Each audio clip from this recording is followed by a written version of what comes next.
From power struggles to intense rivalries, these are the most dangerous stories of the Hells Angels. 50 kilometers away from the bustling life in Frankfurt stands a lavish mansion housing the name of the German MMA scene. Anyone who looks at the house would find it hard to believe that a little boy from Frankfurt would rise from the ashes to achieve something so monumental. His name is Christian Eckerlin, whose fans lovingly call him German Hells Angels influencer. And well, he knows a thing or two about defying all odds. This is his story, living a dual life. The King of Frankfurt is known for his versatility. While he's known to be ruthless in an MMA ring, back home, he's a loving father and husband. In fact, this is one of the reasons why Christian is making strides on social media. He didn't intend on becoming an influencer as such, but the people were just mesmerized by the duality of this man. How does he balance his family man persona with his multitude of shenanigans at night? You see, the MMA fighter is married to one heck of a woman. Dominique Eckerlin is often found by her husband's side, but she's not some ordinary woman. The mother of two is the daughter of a Hells Angel boss, the famous biker executive whose famous pastime has an infamous taint of criminal activity. This is why the King of Frankfurt also has an affinity for dangerous bikes and the organization as a whole. And well, he's not shying away from supporting a venture close to his family's heart. On his social media, he has depicted his infatuation for the club, and by the looks of it, he doesn't aim to stop anytime soon. Not to mention, Christian himself has some interesting business investments too. The MMA fighter was only 28 years old when he became a father, so he had to reconfigure his life to start a family life. But that didn't stop him from investing his hard-earned money into table dancing and strip clubs. However, one would not find the top dog indulging in the vices in his own clubs.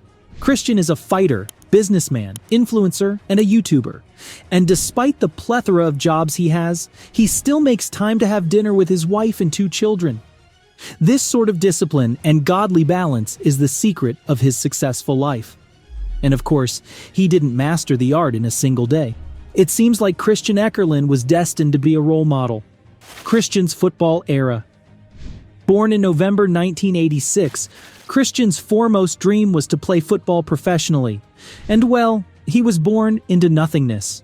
Yet that was not an insurmountable hurdle for the King of Frankfurt at all. At the tender age of 16, Christian was playing alongside Mats Hummels and Bastian Schweinsteiger. These big names would eventually make it big in the Bundesliga and would lift the World Cup title as well. But Christian had other plans. When he was 14, he had started to do boxing as well.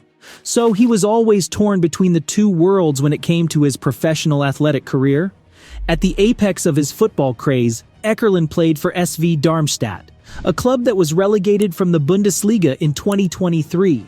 For his highest pro status, the MMA fighter played in the German 3rd Division, but couldn't make it further into the sport after he had a falling out with his coach.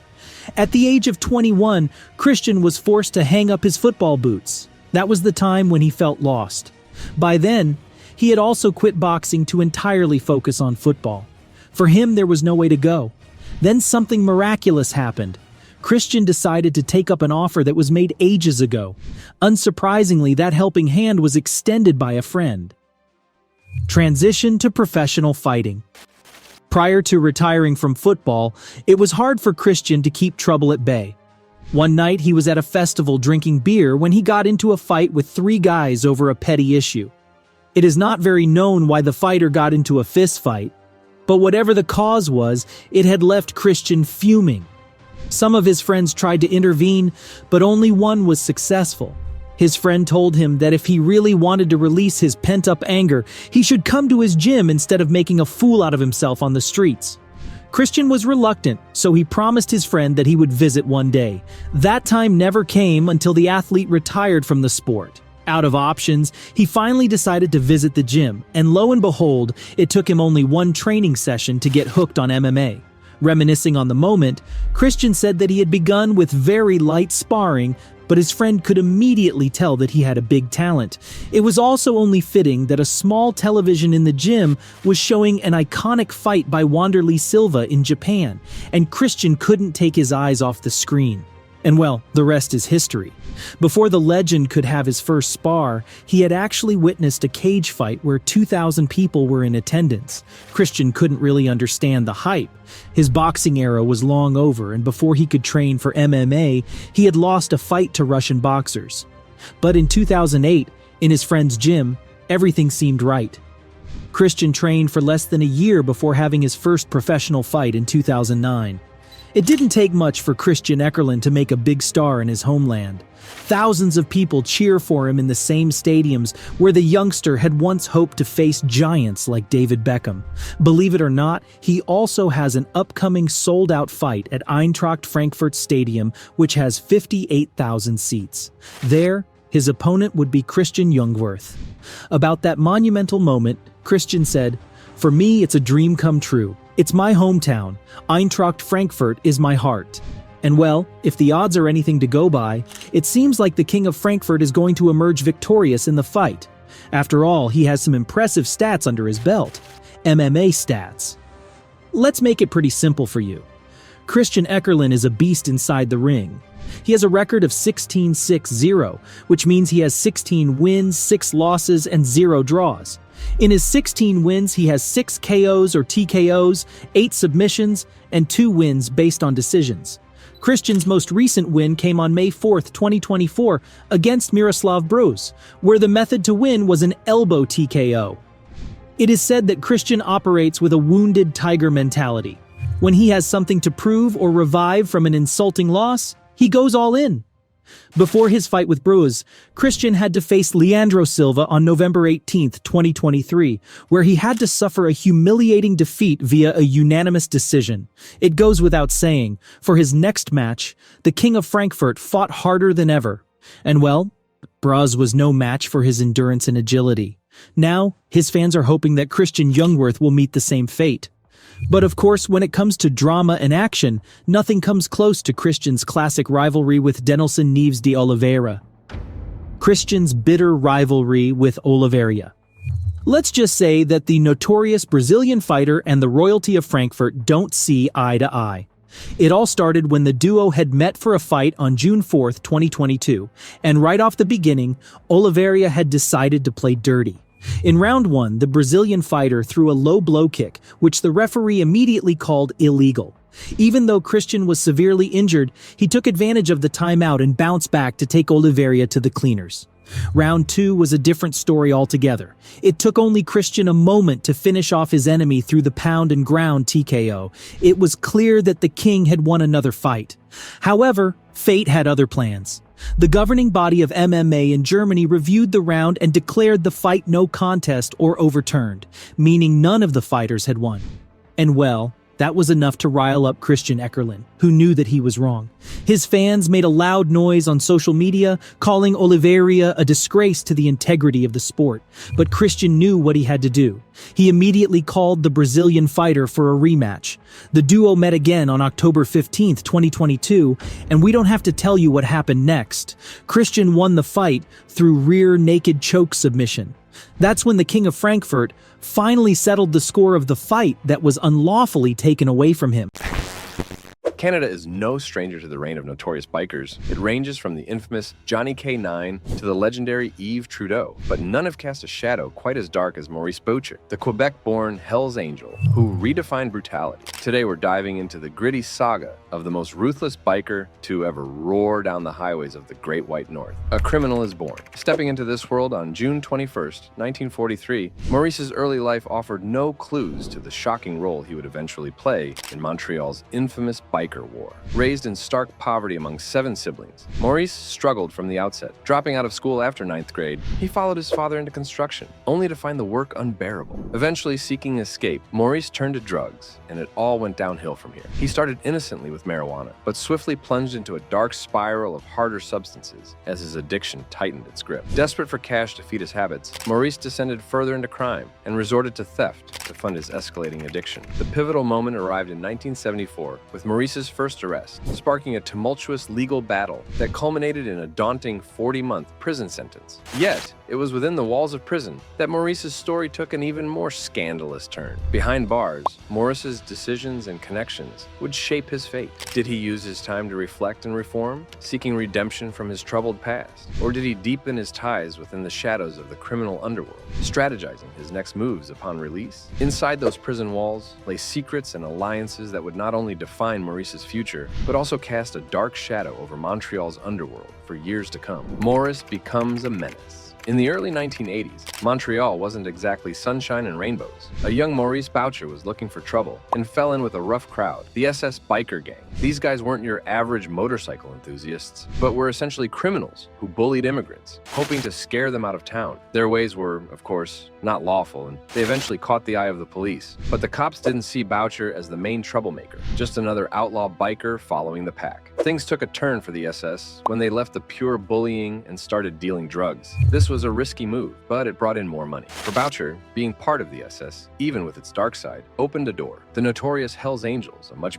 bigger biker gang, were looking to expand their business across Canada. In the ruthless landscape of biker gangs, the notorious Hells Angels had already asserted dominance over New York City. Their insatiable hunger for power led them to cast their sights on new horizons, notably Canada. Leading their charge was none other than Yves Trudeau, which was a name that struck fear into the hearts of all who crossed his path. Upon their arrival in Canada, the Angels wasted no time. They swiftly seized control of the lucrative drug trade and tightened their grip on the criminal underworld. Meanwhile, in the shadowy corners of this bloody game, another player emerged, Maurice. But from the get-go, it was to the members of Hell's Angel that Maurice was different. This wasn't just another biker thug. He was a man carved from ice and with a heart as black as a moonless night. Fear clung to him like a second skin. Fear of his own men, fear from the cops, and a simmering rage that promised a future drenched in blood. So, in the end, they ended up taking Maurice under their wing. Alarms were blaring across the North American underworld when the Hells Angels stormed the gates of Canada.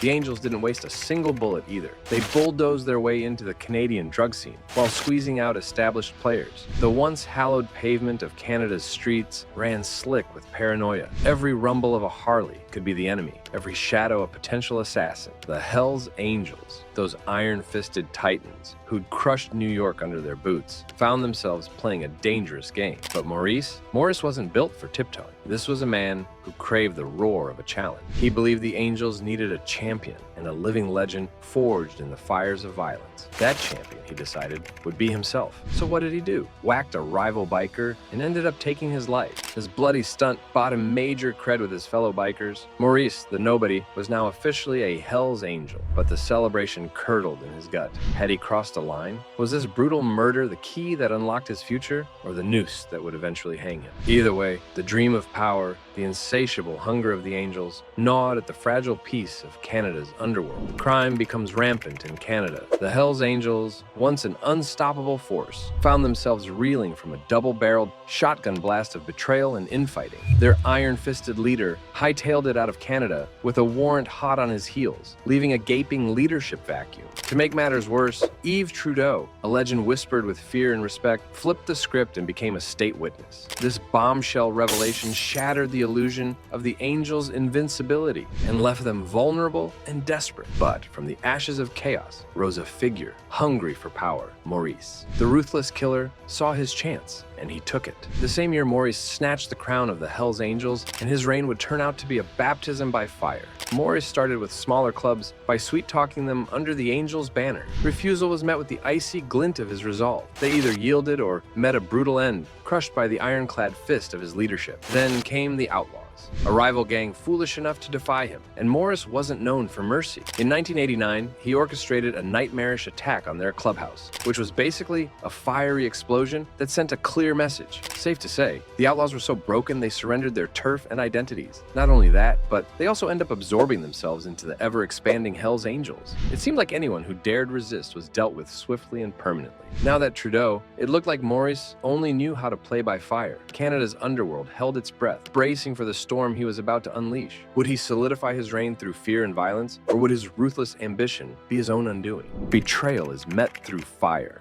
Well, it soon became clear that Maurice's ambition was a ravenous beast, and it craved more. He established the Rockers, which was a twisted finishing school for aspiring Hells Angels. Here, prospects proved their loyalty through depraved acts. Those deemed worthy ascended to the Angels' ranks, and the rest were discarded like spent shells. Then came a glimmer of hope. The Nomad's boss, a figure cloaked in mafia connections that made him virtually untouchable, finally landed behind bars. Maurice saw his chance. This rival gang, a thorn in the Angels' side for years, was vulnerable. It was time to end their reign of terror, and Maurice wasn't one to shy away from a bloodbath. But the Nomads weren't known for rolling over either. They retaliated with a ferocity that mirrored Maurice's own. The streets became a macabre canvas, stained crimson with the blood of rival bikers. 1994 became a year etched in violence, with a sickening toll of 20 murders linked directly to the war. In a twisted display of dominance, Maurice upped the ante, offering a grotesque bounty, $100,000 for every dead nomad. At the same time, Maurice's reign was a suffocating iron fist. He demanded unwavering loyalty and ruthless violence from his followers. Not only rival rockers felt his wrath, but anyone deemed a threat. Informant, journalists, even the police, became targets. This only meant one thing: even more blood on the streets. By this point, Maurice had become so paranoid, he would slay anyone who dared to even question him. In 1995, one of Maurice's explosions had also sadly slain a boy from Montreal who was just 11 years old. It seemed like nothing could ever stop his wrath, but a storm was brewing beyond the biker wars. The authorities were getting weary of the bloodbath on their streets and unleashed a weapon of their own called Project Wolverine. This elite unit clawed its way into the underworld, and its sole purpose was to dismantle the Angels and bring Maurice to his knees. Maurice, however, didn't think too much about it. Project Wolverine was a thorn in his side, perhaps a persistent itch he couldn't scratch. So, in a chilling display of defiance, he countered with a target list of his own. Prison guards, lawyers, even judges. Anyone he deemed a threat to his dominion became marked for death. Ultimately, the reign of terror had morphed into something monstrous. Over 100 lives were extinguished, and 80 bombings left scars on the city's landscape. On top of that, the war with the Nomads continued, which ended in a bloody stalemate that claimed innocent lives. For the average citizen in Canada, it seemed as though any day could be their last, as long as Maurice was out in the open. That is, until one day, the evil Kingpin was brought down to his knees. Maurice's downfall. No matter how good you are at dodging trouble for a while. Maurice's story became a stark warning that crime doesn't pay. He'd been battling throat cancer for a while. It turns out, at a special medical facility. Canada's prison service announced his death, saying he passed away, and Maurice met his untimely end in 2022. Nature eventually took its course. Ultimately, adding insult to injury, Maurice was also once stabbed inside the walls of the prison, but they eventually kicked him out. Maurice tried to be the top dog with the Hells Angels, even in the slammer, and landed himself a life sentence. He finally got arrested, but one day, who weaved through arrests and trials like a pro. Maurice was a slippery eel who weaved through arrests and trials like a pro, but one day, he finally got arrested. Today, we're taking a deep dive into the badass Hells Angels MC president Nico Arabaci, a man who has been a constant thorn in the side of the European authorities. This man has turned the entire motorcycle club world upside down. His story is one that is filled with endless violence, heartless crime, and brutal police encounters. Where did he come from? And where is he now? This is the story of Godfather Nico Arabaci. Who is he? Born into a world of intrigue and vice, Nico Arabaci navigated the labyrinthine of the complicated underworld, running nightclubs and bars with ties to organized crime. As law authorities closed in, his mysterious affiliation with the notorious Hells Angels Motorcycle Club added another level of intrigue to his tale. A story developed that examined how business, criminality, and notoriety may all have hazy boundaries. Did Nico Arabaci's bold actions in the murky world of pubs and nightclubs finally bring him down? Or was he able to avoid being apprehended by the authorities? Let's investigate. Early life and background. Nico, whose real name is Nico Arabaci, was born in Cologne, Germany on February 14th, 1972. His parents were originally from Konya in Turkey, and they moved to Germany in search of better prospects. Arabaci's early years were defined by the difficulties of assimilating into a new culture while preserving his family's Turkish background. He was raised in a working-class neighborhood. From a young age, Arabaci showed great potential for leadership and an unsurprising knack for navigating complex social environments, given his multicultural upbringing. These traits, combined with the socioeconomic hardships he faced, steered him towards a path of crime. In the multicultural, yet often volatile environment of Cologne, Arabaci began associating with local gangs and delving into petty crimes. As he matured, his criminal activities escalated. By his late teens, Arabaci had become deeply entrenched in the underworld, engaging in more serious offenses such as extortion and violent crime. His involvement with the Hells Angels motorcycle club began during this period. Drawn by their reputation for rebellion and defiance against authority, Arabaci quickly rose through the ranks due to his ruthlessness and strategic mind. His dual identity as a Turkish German played a significant role in his rise within the Hells Angels. Arabaci leveraged his background to build a network that spanned both ethnic and national lines, facilitating connections that would prove valuable in his criminal enterprises. His fluency in both German and Turkish allowed him to operate seamlessly across different communities, enhancing his influence and control. German Hells Angels. Nico Arabaci is a major player in the intricate network of influence that the Hells Angels maintain, having gained recognition in both lawful and criminal activities. His notoriety and criminal career were greatly influenced by his membership in the Hells Angels Motorcycle Club, one of the most notorious outlaw biker gangs in the world. The unique death head logo of the Hells Angels Motorcycle Club has made them famous worldwide. The club was founded in 1948 in California. It all began in the years after World War II, when many of the men who had returned from the war were searching for friendship and adventure.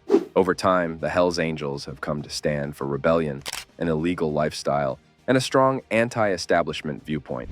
The club has expanded internationally, establishing chapters in other countries, and now stands as one of the largest and most prominent motorcycle clubs globally.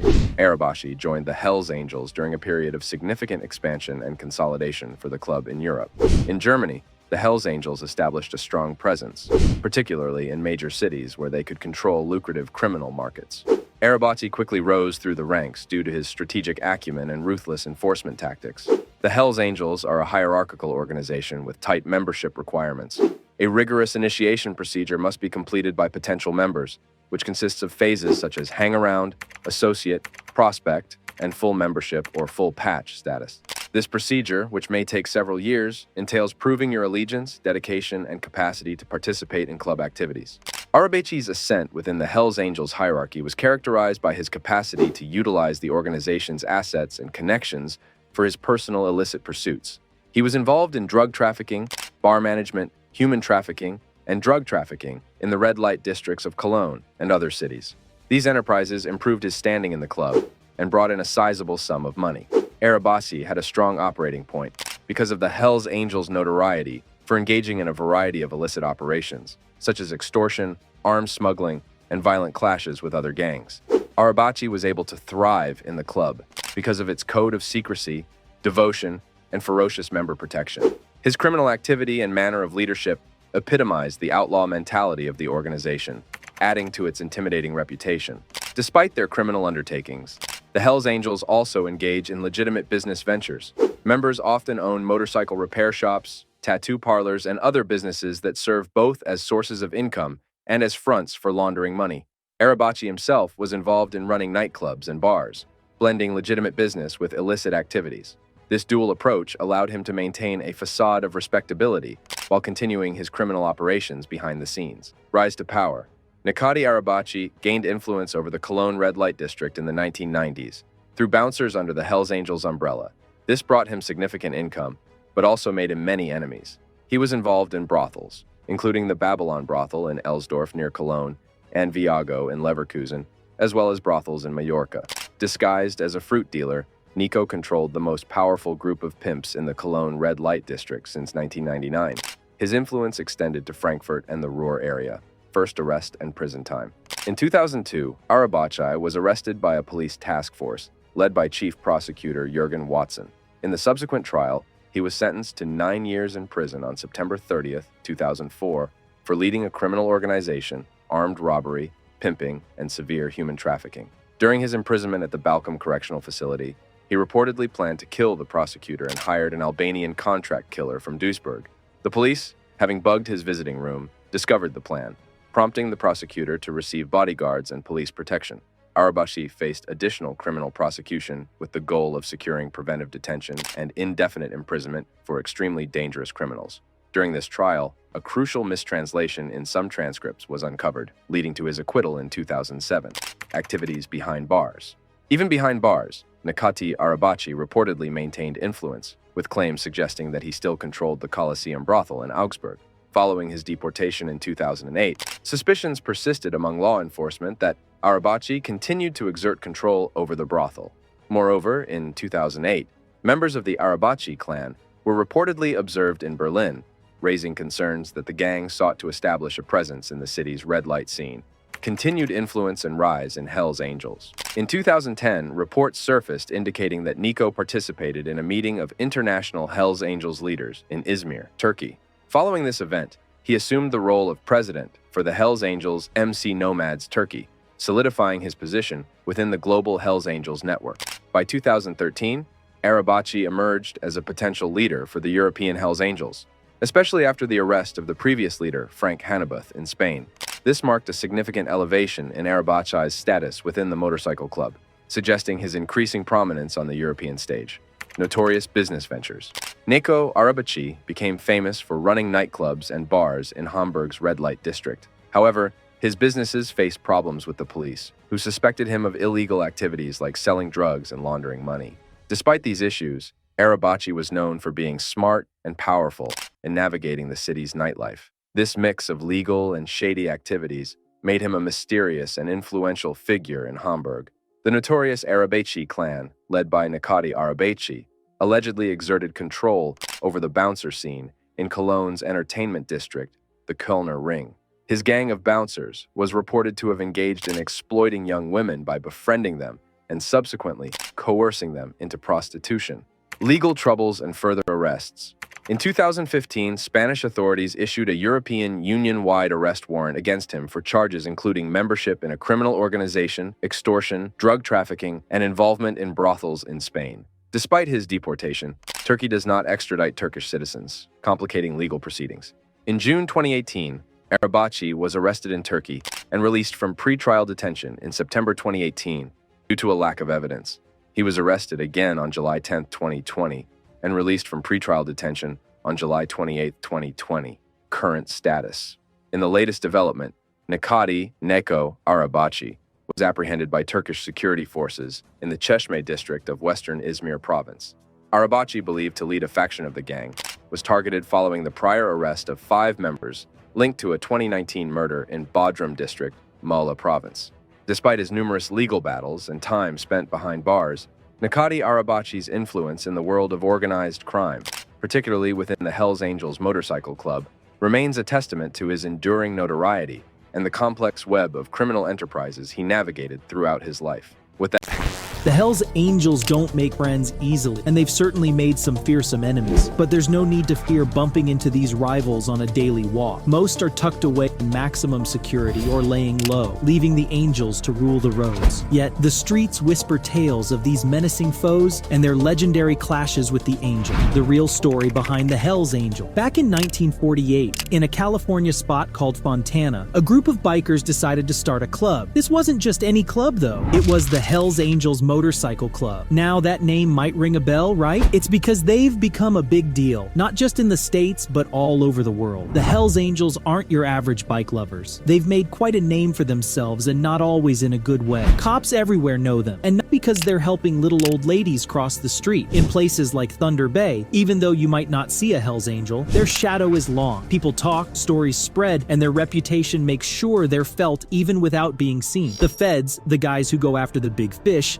label the Hells Angels as an outlaw motorcycle gang. They've got a ripple effect on other biker gangs too. The way they strut their stuff, they keep their grip on things with a mix of fear and respect. It's become a blueprint for others. But some gangs seem to be getting out of the line, giving their emblem, a proud Moluccan warrior, said a lot about their identity and unity. The club grew, reaching out across borders and making a name for itself far and wide. But in 2018, the Dutch government dropped the hammer, banning Satudarah. The reason? They were tied up in some pretty nasty business like drug deals, throwing their weight around for cash and getting their hands dirty in violent crime. Now, these guys weren't the only ones on the block. The Hells Angels, the notorious kings of the biker scene, had been ruling the roost since way back. They didn't take kindly to Satudarah's rise. The new club on the scene meant competition, and in the world of outlaw bikers, that spelled trouble. The trouble started simmering in the early 90s. Satudarah wanted a piece of the action, a slice of the biking world that the Hells Angels considered theirs alone. A turf war for the ages kicked off, and it wasn't going to be settled with just harsh words. Through the mid-90s, things got heated. Allies of Satudarah, the Bandidos, landed a heavy punch, beating up a couple of Hells Angels in Denmark. That brawl blew up into a full-blown biker war that raged for 3 years, with bullets and bombs flying between the Angels and their enemies, which now included Satudarah. It didn't stop there. Over the years, the feud kept on boiling. Amsterdam saw a Satudarah guy fall to a Hells Angels bullet, sparking a nasty tit-for-tat that had the city on edge. Then, I.J. Muiden witnessed a deadly knife fight, with the victim a Hells Angel, leading to a big police crackdown. The bad blood spilled over the border into Germany. Duisburg and Kiel became flashpoints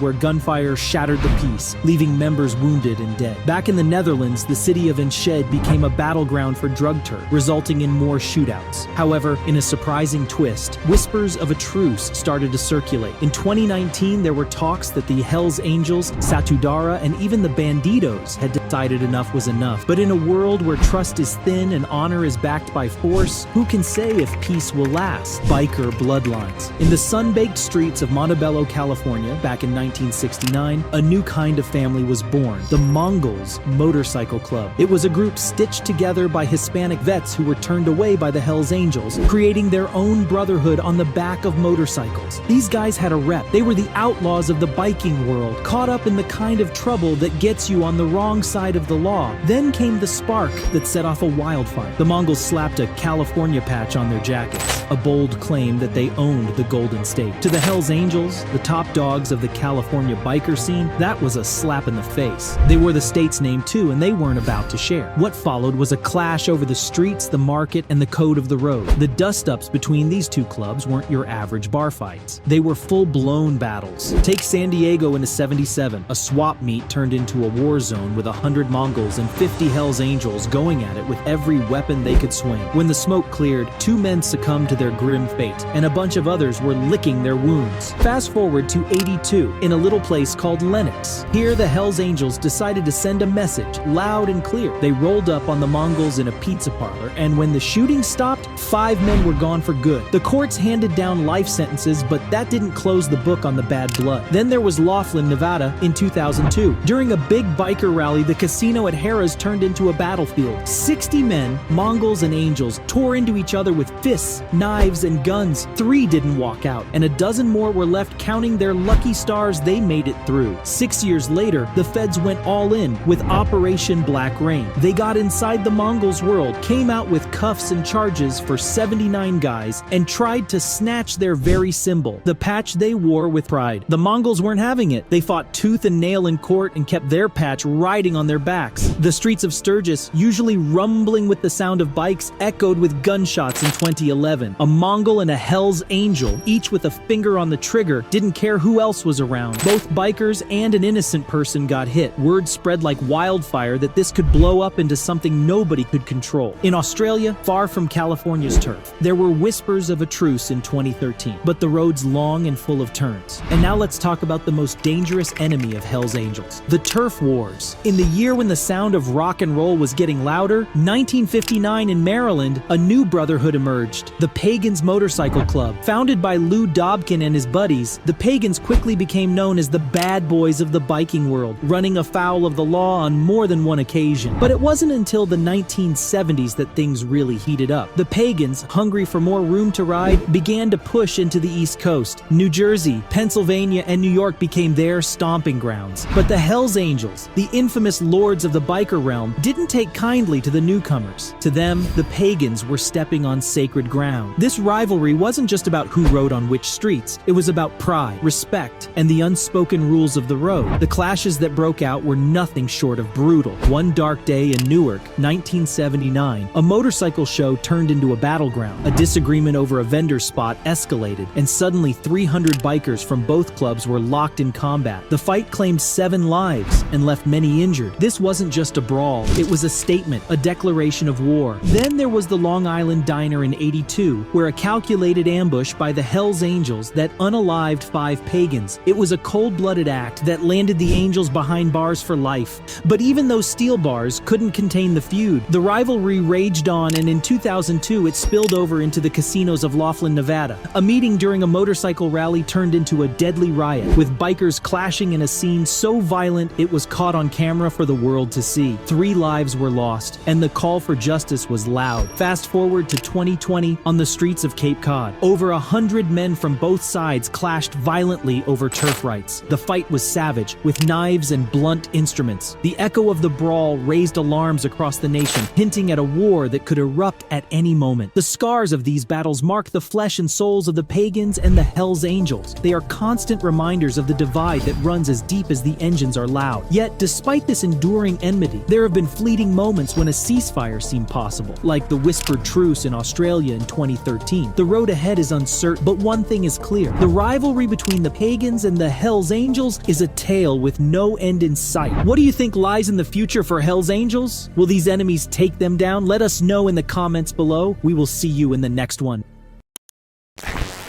In the world of biker gangs, one prominent name has not only ruled, but also made its reputation as one of the most notorious and feared biker gangs. We're talking about the one and only Hells Angel. These angels of hell have ruled the streets of the United States and Canada on their Harley-Davidson motorcycles. They're undoubtedly one of the most dangerous motorcycle gangs, and their leaders and members are extremely violent. So today, let's dive a little deeper and see the ones behind this notorious biker gang. Let's get started. Hells Angels earned its troublesome reputation in 1948 after it was founded in California. Back then, being troublesome had a different definition, and it was just a normal biker gang. But over the years, under the leadership of new gang leaders, the Hells Angels started getting involved in criminal activities. From muggers to even murderers, there are all kinds of members who've dedicated their lives to Hells Angels. Today, the biker gang isn't just some normal gang, but a whole community with great influence that can easily counter law enforcement, who've been working non-stop for decades to dismantle it. But even after all the efforts, the gang continues to operate like an unstoppable force. Running a gang with such status is a challenging task, and some great and ruthless minds have to handle the complexity of the everyday situation. On top of it, in the world of gangs, a leader's life is always at risk, not just from rival gangs, but also within their own community. Some may want to overthrow you and take your place, or others might just hold a grudge against you, but the danger lurks everywhere. So, who are these people that have made the Hells Angels one of the most notorious? Where did they come from? What's their motive? There are so many questions, and all the answers lie within the lives of these feared gang members. Let's start with Frank Hanebuth.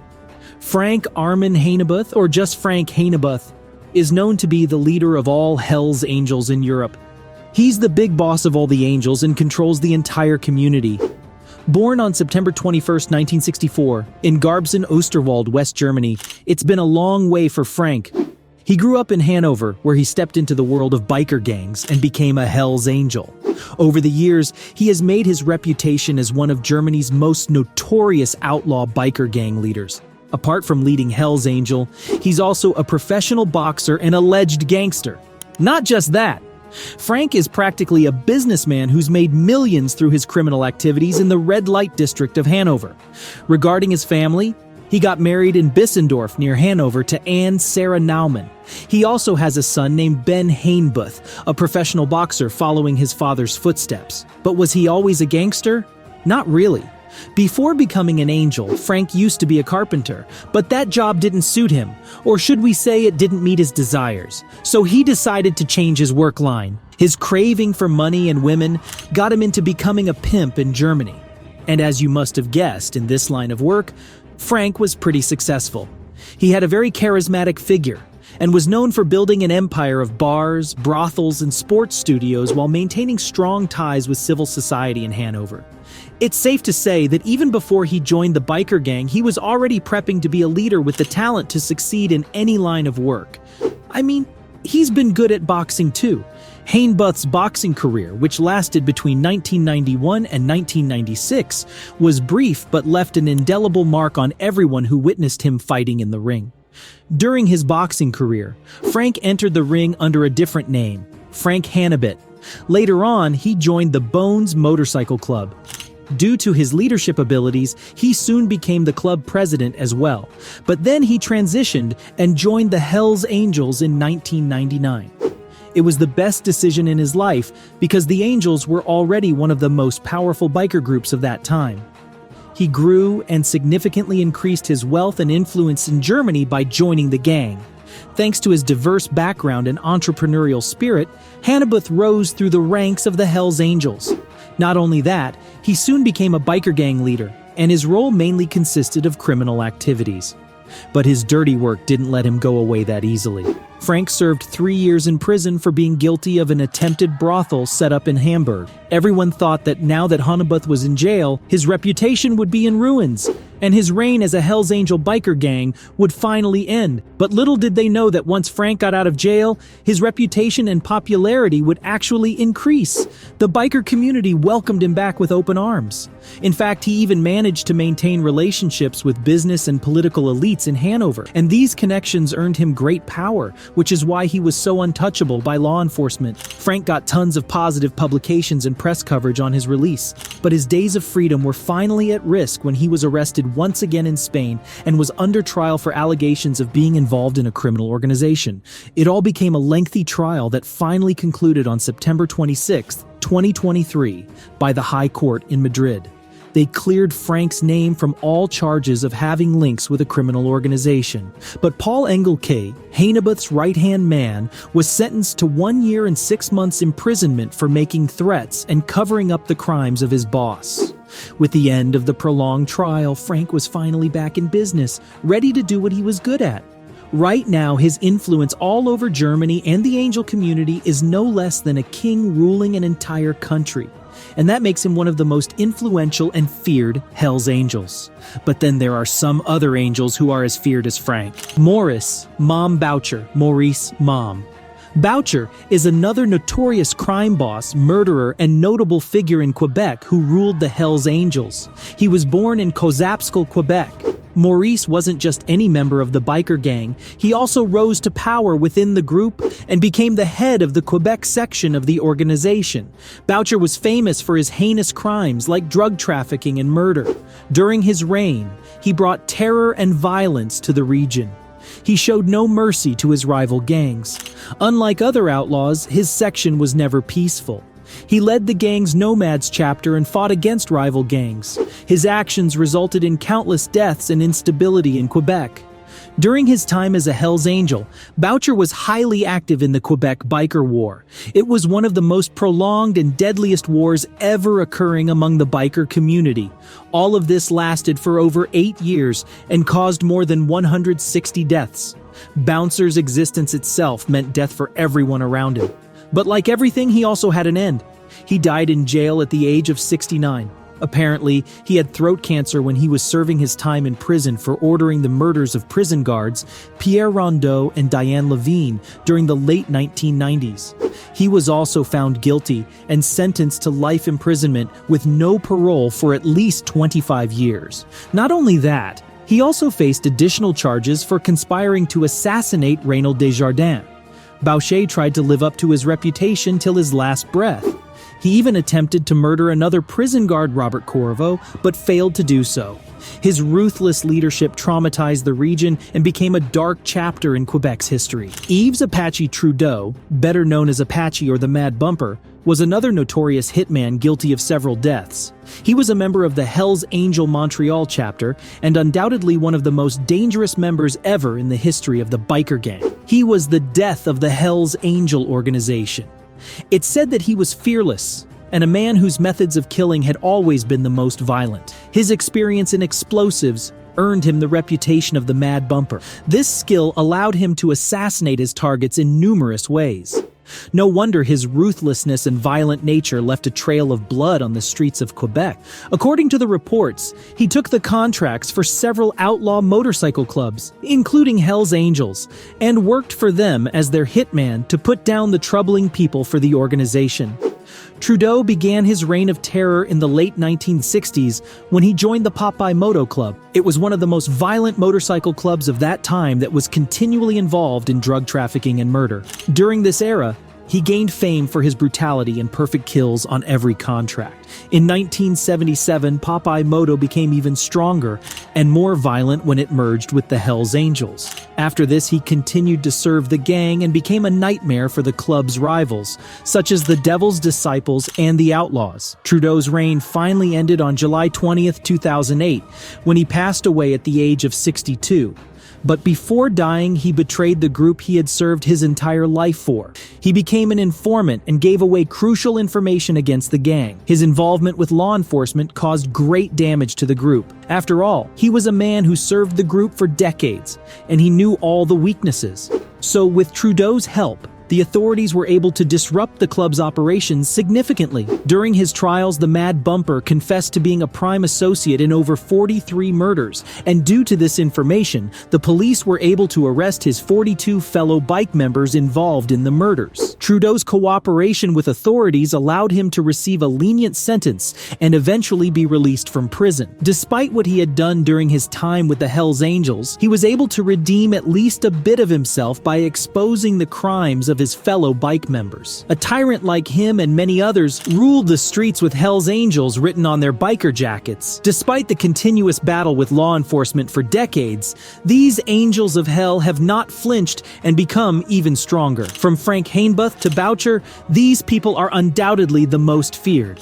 But it's all thanks to their terrifying reputation that allowed them to control these organizations. So this is it, everyone. Hope you all learned something new today. Let us know your thoughts in the comments down below. And don't forget to hit the like and subscribe button to see similar content in the future. Thanks for watching.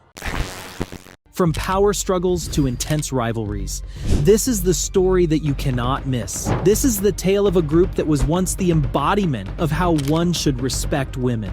But over the years, things changed and the same club turned into a nightmare for women. Today, we're going into the story of the Outlaws Motorcycle Club. Hold on to your seats and watch until the end, because there's a lot to uncover. The Outlaws Motorcycle Club has an extensive and tumultuous history that spans decades, characterized by power struggles, rivalries, and a reputation for ruthless behavior. One of the most infamous names associated with this club is Crazy Joe Spaziano, whose actions have contributed to the notoriety of the Outlaws. The origins of the Outlaws can be traced back to 1935, when the club was founded in Matilda's Bar on the old Route 66 in McCook, Illinois. Initially known as the McCook Outlaws Motorcycle Club, they were not initially part of the notorious One Thoughts and Actions. Under the backdrop of Chicago, the Outlaws Motorcycle Club began to adopt a tougher and more hardened persona, shedding the previous veneer of respectability, which would eventually turn into what would later make them one of the most infamous biker clubs in the world. The evolving culture within the club bore witness to a gradual erosion of the once upheld standards of treatment towards women. This shift signified the beginning of a period characterized by a more domineering and often oppressive approach to gender dynamics within the club's sphere of influence. The relocation to Chicago not only marked a geographical transition, but also symbolized a shift in the very essence of the Outlaws Motorcycle Club. The change in their treatment of women showed a broader transformation in their overall ethos, as the club embraced a more ruthless and assertive stance, leaving behind any vestiges of their earlier, comparatively benign reputation. This pivotal juncture in their history foreshadowed a darker and more sinister era, one marked by a departure from their initial values and a descent into a realm of escalating dominance and control. During this relocation, the Outlaws adopted a tougher image, leaving behind their old moniker, the McCook Outlaws, and rebranding themselves as the Chicago Outlaws. The shift was not merely in name, it was also reflected in their insignia, with the winged motorcycle emblem being replaced by a small skull, embodying a more menacing persona.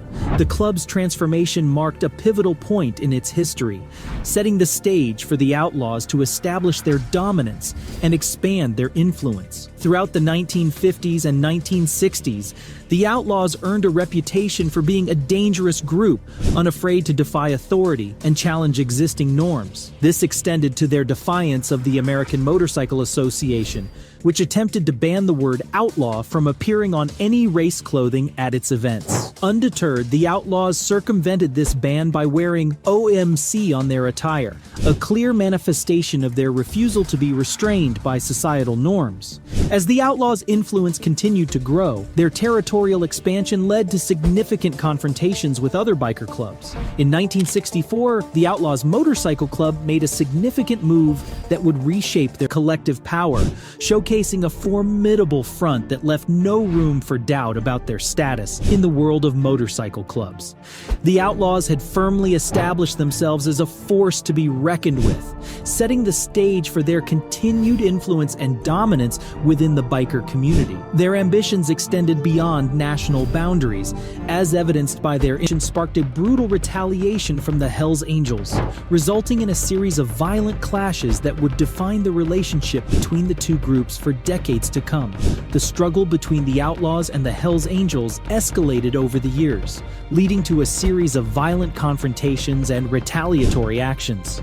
Tensions between the two groups were particularly evident in the late 1990s and early 2000s, with incidents such as the attack on the Outlaws-affiliated allies, the Outcasts, by 40 Hells Angels at a London gathering, resulting in casualties and further intensifying the animosity between the two clubs. Treatment of women. In this volatile environment, the treatment of women within the Outlaws Motorcycle Club emerges as a significant and troubling aspect of the club's culture. Women associated with the club often find themselves relegated to secondary roles, expected to exhibit submissiveness and conform to the club's male-dominated hierarchy. The prevalent attitude within the club often leads to the mistreatment of women, with instances of domestic violence and exploitation not uncommon. For some women, the club represents an environment where their voices are suppressed, and their experiences are often shrouded in secrecy. The pressure to adhere to the unspoken rules of the club often leaves women vulnerable to abuse and exploitation, with the fear of reprisal discouraging them from speaking out or seeking help. Tragically, some women find themselves trapped in the clutches of human trafficking, forced into the dark world of prostitution to serve the interests of the club, with resistance often resulting in dire consequences. The story of Darcy Faust, who was familiar with the Crazy Joe Spaziano and his actions within the Outlaws Motorcycle Club, serves as a chilling testament to the darker side of the club's operations. Faust's first-hand accounts shed light on the brutal and often criminal activities that characterized Spaziano's reign of terror, highlighting the harrowing experiences of those associated with the Outlaws. The story of the Outlaws Motorcycle Club and its members, particularly Crazy Joe Spaziano, serves as a stark reminder of the complexities and challenges that define the world of outlaw motorcycle clubs. While the club's history is marked by a pursuit of power and influence, its treatment of women and involvement in criminal activities shows the darker reality beneath the surface of this brotherhood. And that was all about the Outlaws. Let us know in the comments about what you think of this video. And don't forget to hit that subscribe button. See you in the next one.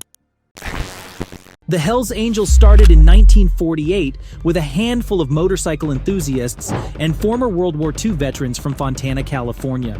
Today, the motorcycle gang has over 6,000 members, 479 chapters, and is spread over 59 countries. But if you're looking to become a member of the Harley-Davidson-loving Outlaw Motorcycle Club, there are a few rules you need to get behind. Yup, you'd think that an outlaw gang wouldn't have any rules, but that's not the case with Hells Angels. In fact, they have a whole rulebook, and today we're covering the chapter on sex rules. Once a Hells Angel, always a Hells Angel. The United States Department of Justice has Hells Angels listed as an organized criminal syndicate, while former undercover member Jay Dobbins has claimed that the group is also made up of several law-abiding and hard-working citizens. Basically, everyone has something different to say about the world's largest club. The closest a woman can come to becoming a part of the Hells Angels is if she's in a relationship with any of the chapter's leading men. These women are often long-term wives or girlfriends of chapter presidents or vice presidents and are referred to as the Old Wives. Dobbins remarked that other members of the club were forbidden from even looking at the Old Wives funny. These women had more power than many people realized. They could have any member of the club kicked out or beaten up if they believed the member was making unwanted advances toward them. Besides the Old Wives, the club also has its fair share of groupies. That is, women who frequent the Hells Angels clubhouses and interact with the members. When it comes to having any sort of a relationship with these women, the gang's pretty clear. You can engage in any consensual act with them, but you can't get mad if another member does the same. During Dobbins' operation, he realized that there was a strict code of brotherhood and ethics amongst the group. Once a woman became someone's wife or girlfriend, they were strictly off limits. Until then, no one really had much to say about dating the same woman. The Hells Angels are good people. People have different opinions and experiences with members of the motorcycle gang. Views range from calling them a group of racist, misogynistic thugs to believing that they're an integral part of the community.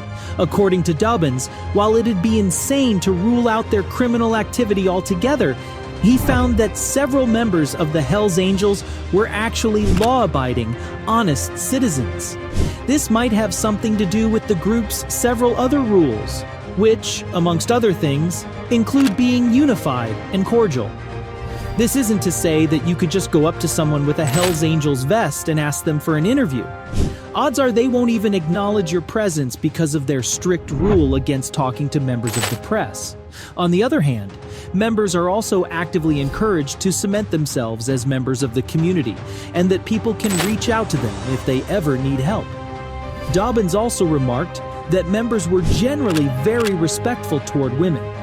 Again, this might have something to do with the long-standing view that if a woman tells you she's not interested, you move on, no questions asked. However, Operation Blackbird did infiltrate an illegal drug trade that was being carried out within the group among a few members. As a result of Dobbins' investigation and intel, the police were able to apprehend several key members of the club's Arizona chapter on charges of methamphetamine and cocaine sales. Now, while Dobbins might have had a good experience with the club while he was in it, things changed when news came out that he was an undercover agent. In 2005, Dobbins' family home burned down. Luckily, his wife and kids were safe. Dobbins later claimed that he had received death threats after his name became a matter of public record, and his former brothers realized they'd been played. Joshua O'Brien went from being a brother to an enemy. Police raided former Hells Angels member Joshua O'Brien's bike shop sometime in 2019. They believed that Joshua's establishment served as a front for drug trafficking. While they couldn't find any traces of drugs, they decided to take Joshua in Colorado, owned by Dusty Ulrich, a leading member of Hells Angels. While in a semi-unconscious state, Joshua had his arm tattoo of the group's emblem covered up with blank ink and the word "bad" written underneath it. Dusty then went on to threaten Joshua, saying that if he told anyone what the group members had done to him, he'd come back to Joshua's home the next day and kill him. Joshua, however, decided it was time to tell the police what really went down inside the motorcycle gang. What are Hells Angels really like? Dobbins' account would have us believe that the group isn't looking for any trouble. But there are some factions of the Hells Angels that aren't as upfront and honest as they seem. Joshua's story, on the other hand, shows that more than just a few members of the group are willing to harm and threaten you if they even suspect you of wronging them. In Joshua's own words, if you're looking for hugs, you go to the Rocky Mountain chapter. If you're looking for trouble, you go to the California chapter. After Joshua's run-in with Dusty and his former brothers, who'd now turned against him, he became an informant for the police and revealed that an illegal drug trade was being carried out from his motorcycle shop. He claimed that the members stored bags and bags of illegal substances at his establishment and had them carried out to different parts of the United States. The former members' revelations, however, weren't as helpful as investigators thought. The trial against 5 leading members of the group became a he said situation. The prosecution's side claimed that Joshua's first-hand accounts were authentic, while the defense's side claimed that the key witness in the trial was a criminal. and his testimony couldn't be taken at face value. Investigators claim that they intercepted several drug trades through Joshua's testimony, but that wasn't enough to convict the 5 members of the Colorado chapter who were accused of masterminding the whole drug trafficking operation. In the end, it's obvious that the Hells Angels aren't all that they seem to be. The world split right down the middle, from calling them good guys who've earned a bad rep, to calling them criminals and thugs. What do you think of the Hells Angels? Let us know in the comments. Be sure to give this video a thumbs up and subscribe. We'll see you again soon. We're going to be watching you from a distance. If you don't shoot them, we are going to shoot you. Rumors about a motorcycle club coming to the city as it deals with gang problems in some neighborhoods. When the rubber meets the road and motorcycle clubs roll in, you can bet chaos is about to unleash, and the notorious Hells Angels have always been ready to twist the throttle on destruction.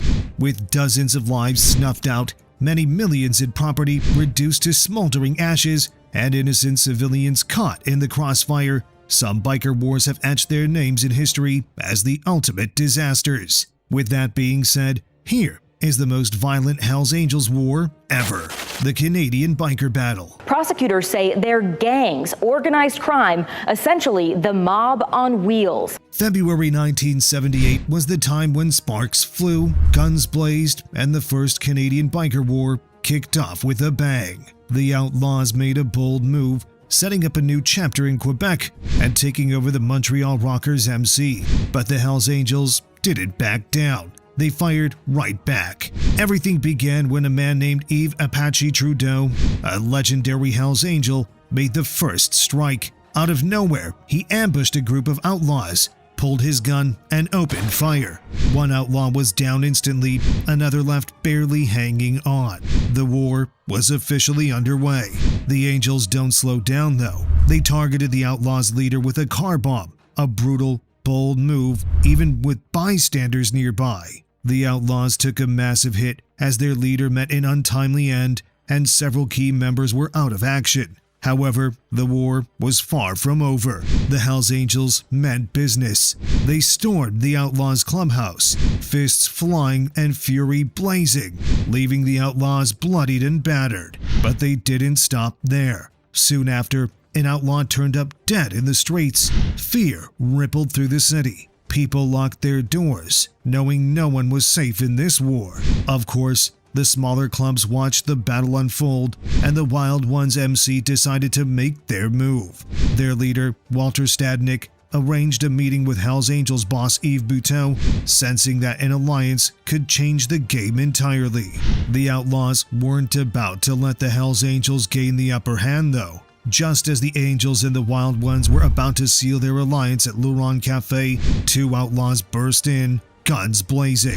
Armed with a sawed-off shotgun and a pistol, they turned the quiet cafe into a battlefield. Tables splintered, floors turned red. It was total mayhem. When the dust settled, 2 Wild Ones and 1 Hells Angel lost their life. By this point, the Hells Angels were out for blood, and they knew exactly who to call. Yves Trudeau, their most feared assassin. Need to send a message? Trudeau was the guy. His mission was clear: hunt down the mastermind behind the Luron Cafe ambush, and he wouldn't stop until it was over. First, Trudeau took down the Outlaws' former leader, sending a shockwave through the biker world. Then, he went after Roland Detroit, the man behind the Luron Cafe ambush. Trudeau didn't waste time with warnings. He planted a bomb under Detroit's car and let the explosion do the talking. He then took down another outlaw in the streets and later teamed up with Hells Angels leader Yves Trudeau for one of their deadliest hits yet. They rigged an outlaw's motorcycle to blow, taking him and his girlfriend out in a single blast. With every hit, Trudeau was carving the Hells Angels' name into the criminal world. It seemed that the war between the Hells Angels and Outlaws was already a wild ride, but everything flipped with a single shot. Yves Trudeau, the big boss of the Canadian Hells Angels, was just outside a cafe enjoying a smoke when he was ambushed by Gino Gaudreau, an eager outlaw prospect looking to make a name for himself. 1 bullet later, Trudeau was down for the count, and the Outlaws thought they had their golden ticket to topple the Angels' reign and the Outlaws thought they had their golden ticket to topple the Angels' reign in Canada. But the Hells Angels weren't about to roll over and play dead. They rolled out a massive funeral that turned heads and shook the ground. Over 2,000 supporters and 150 Hells Angels roaring down a 40-mile stretch. It was a powerful display of loyalty and a big warning to their enemies. The Angels would remember this day forever. By 1984, the Hells Angels roared back with a vengeance that turned Montreal upside down. They went on a rampage that screamed loud and clear, "No one messes with the Hells Angels," and walks away unscathed. Car bombs? Check. Drive-by shootings? Double check. Outlaws disappearing without a trace? You bet. The Angels hit back with ruthless precision, sending the Outlaws packing and forcing them to regroup in Ontario. The police were left scrambling, trying to keep up with the chaos as the Hells Angels tightened their grip on the underworld. The First Canadian Biker War wrapped up, but it only solidified the Angels' reputation as the feared, untouchable kings of the streets. As the dust settled on the Canadian biker battle, though, a new chapter of chaos ignited, proving that in the world of motorcycles and mayhem, the only constant is the fight for power. The Quebec Biker War. Stabs him 3 times in the neck and takes him down to the ground. The Quebec Biker War exploded into full view on July 13, 1994. In a Montreal motorcycle shop, 3 masked men ended the life of Pierre Daoust, a member of the Hells Angels-affiliated Death Riders. The attack sent a clear signal. The rock machine had arrived, and they were ready to fight. Once again, the streets of Montreal had become the battleground. The next day, the rock machine struck again, attempting to take out a Hells Angels member. The Hells Angels weren't just under attack, they were being humiliated. Quebec's provincial police, the Sûreté de Québec, stepped in, arresting several Rock Machine members after a failed attempt to blow up a Hells Angels clubhouse on Montreal's South Shore. This was no simple rivalry. This was an all-out war. Within weeks, every Hells Angels chapter in Quebec voted to join the conflict. Leading them was the ruthless Maurice Boucher, a man with one goal: domination. From the summer of 1994 through 1995, Montreal was rocked by shootings, bombings, and destruction.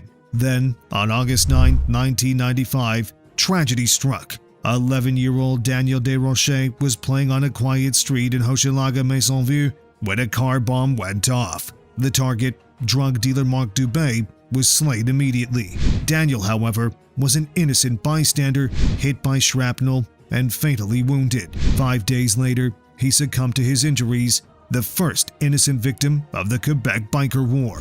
Safe to say, Daniel's death was a line in the sand. The city was horrified, and public outrage exploded. Montreal's working-class neighborhoods demanded answers. The police, politicians, and justice system were all in the hot seat. As the violence raged, Montreal became a war zone. In one brutal week in September 1995, the city faced a wave of terror: an assassination in a parking lot, bombings at a strip club and a bar, and arson attacks at a pawn shop, tanning salon, and car dealership. For years, chaos ruled the streets, and more people suffered at the hands of these two biker gangs.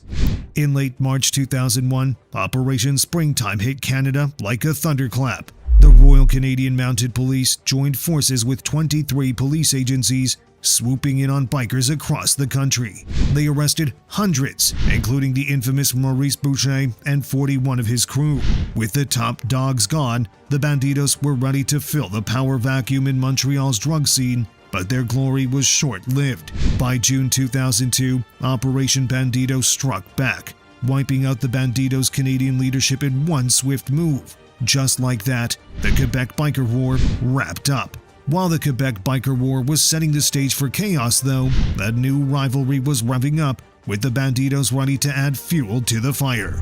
The war with Bandidos. 16 members of the Hells Angels are facing federal charges. Authorities say it's connected to a deadly rivalry. In the 90s, the Bandidos and Hells Angels were like gasoline and fire, both out to rule the streets and neither willing to back down. Their fight for control over substances and firearms made drive-bys and shootouts a daily affair. These two clubs could not be satiated, and it was about to get explosive. The real chaos kicked off in March 1996. Both gangs had attended a biker conference in Europe, and when the Bandidos hit Copenhagen Airport, the Hells Angels were already waiting for them in the parking lot, guns drawn. A hail of bullets had ended the life of one Bandido and left 3 more bleeding. This wasn't just a grudge anymore. Once again, a full-on war had begun. A few months later, the Bandidos plotted payback with a bang by targeting a packed Hells Angels clubhouse party. They fired a rocket-propelled grenade straight into the clubhouse, ending the lives of 2 and injuring 19. The message was loud and clear: nobody messes with the Bandidos. The violence got so out of hand that the leaders had to call a truce to stop the bloodbath. But one Bandido, Jeffrey Pike, wasn't impressed. Pike, a hotshot climbing the ranks, didn't like seeing the fight go soft, so he eventually rose to Bandidos president in 2006, determined to keep things wild. For Pike, peace was never an option, as if things weren't messy enough, rejected Hells Angels recruits often jumped over to the Bandidos, fueling bad blood. They even stole each other's drug shipments. Today, the Hells Angels and Bandidos are the world's most notorious outlaw biker clubs, with a violent past and a future that doesn't look any gentler. Rumors about a motorcycle club coming to the city. And it sure doesn't make you a member of the Hells Angels. Was filled with hundreds of motorcycles that belong to Hells Angels members. The Hells Angels are feared across 32 countries with a long legacy of loyalty, mystery, and defiance. Leaving the club is tougher than earning a spot in it. But are they constantly charging from one turf war to the next? Or is there more to their life that we don't know? From grueling years-long vetting to a strict code of silence with law enforcement, here's what a day in the life of a Hells Angel looks like. The birth of the Hells Angels. The Hells Angels Motorcycle Club kicked off over 70 years ago in the USA as a bold response to the snobby motorcycle clubs that catered only to the elite. These bikers wanted to create a club for the everyday guy, especially the ex-soldiers craving the camaraderie they felt during World War II. To this day, that spirit of brotherhood and unity is alive and kicking in the Hells Angels. These riders hit the open road for thrilling rides, throw epic parties, and gather at their clubhouses for unforgettable nights of laughter and stories. But don't let the fun fool you. The Hells Angels run like a well-oiled machine, with a solid hierarchy that keeps everything in check. Life as a Hells Angels member comes with its own set of responsibilities, all shaped by their rank in the club. One crucial thing to know is that you can't just waltz up to your local Hells Angels chapter and score a VIP pass. These bikers are all about exclusivity, and only let in those who truly measure up to their high standards. Joining the Hells Angels isn't just a casual stroll, it's more like navigating an intense obstacle course where only the most worthy get to ride with them. Before you even dream of a full membership, you've got to build solid bonds with the existing members. It's all about earning their trust, which means you'll be under close watch for a good while. They're looking for qualities like resilience, maturity, and rock-solid discipline. On top of that, they also require you to have a valid driver's license, a motorcycle with over 750cc of power, and the right personal vibe. Oh, and the club has a zero tolerance for child molesters or anyone who's tried to become a cop or prison officer ever. After that grueling selection process, once you're chosen as a candidate, welcome to the hang-around status for about 3 months. This is your chance to dive into the club's world. You may not have full membership rights yet, but you can soak up the atmosphere and get a taste of the action. During this phase, you'll be rolling up your sleeves and taking on humble tasks like cleaning the clubhouse and refueling the bikes of the seasoned members. It's all part of showing your dedication and proving you're ready to level up to the next stage. Prospects. Prospects in the Hells Angels are like probationary members going through a year-long assessment to prove they're worthy of full membership. They can join in on group motorcycle tours and club events, but they're still at the bottom of the hierarchy compared to the seasoned members. This is a significant time for personal growth and bonding with the crew, as prospects learn how to represent the club's values to the outside world. Only after mastering the rules and showing their true grit can they climb up to the coveted title of a full member. But hold on, there are some surprising rules within the Hells Angels that might catch you off guard. For starters, most members aren't allowed to drink alcohol, with only a few exceptions, and drug use is a big no-no. Now, let's be real. While that's the rule, we all know that things can get a little loose when the party starts. Plus, strict guidelines mean members must steer clear of the police, no matter what trouble they find themselves in. Plus, working with law enforcement is absolutely off limits. These principles are the backbone of the club, and they stand strong on the streets. Now, you might be wondering what it's really like to be a full-fledged member of the Hells Angels. Surprisingly, in most chapters, everyday life is not quite what you see in the documentaries and sensational reports. While the Hells Angels have a reputation for being involved in criminal activities, the heart of the organization is all about community. Members come together to build strong bonds, support one another, and engage in charitable activities that give back to their communities. It's not just about the wild rides and tough guy image, it's about creating a brotherhood where camaraderie thrives. So, beneath the leather jackets and roaring engines, you'll discover a dedicated group that values connection, loyalty, and helping those around them. One shining example of the Hells Angels' compassion happened 6 years ago when tragedy struck.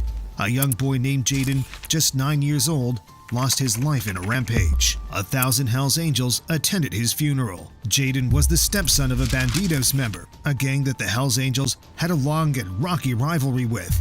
However, at this moment, the Hells Angels set aside their ongoing rivalry to stand in solidarity with their fellow bikers. What's even more interesting is that their goodwill doesn't stop there.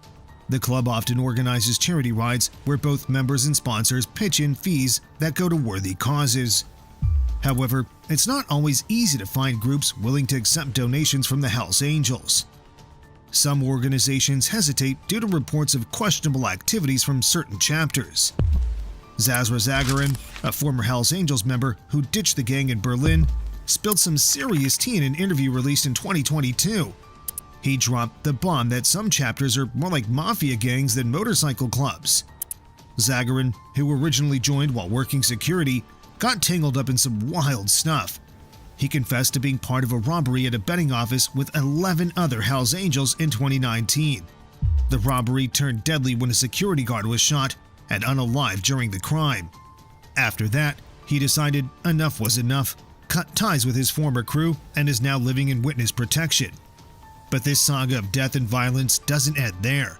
You see, rival motorcycle gangs are a big part of life in the Hells Angels. Sometimes, confrontations with them can get seriously intense, even leading to kidnappings or straight-up assaults. A former member shared that it wasn't unusual for criminal elements within the Hells Angels to launch all-out raids on rival clubhouses, tearing them apart to settle scores.